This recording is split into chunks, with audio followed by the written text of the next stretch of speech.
All right, before we get started on the Moodle lesson, I just wanted to show you what it could look like if you created one. This is the student view of a lesson that I've created for one of my classes. And you notice we've got some information here. We've got a picture, and then there's a little button that allows us to navigate to the next page.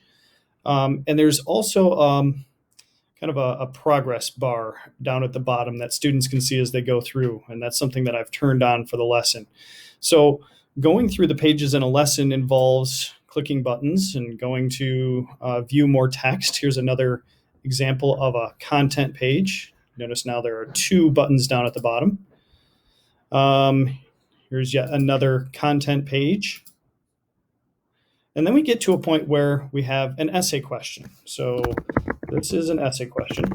I'll just type that in so that I can move on, because it will not allow you to move on until you enter an answer. But it basically gives a question that is about the content that was on the previous pages.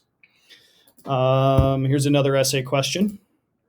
And then we move on to some multiple choice questions. So again, these are questions that allow us to assess whether the students understood the previous pages and things like that. So that's the view of a lesson from the point of view of a student.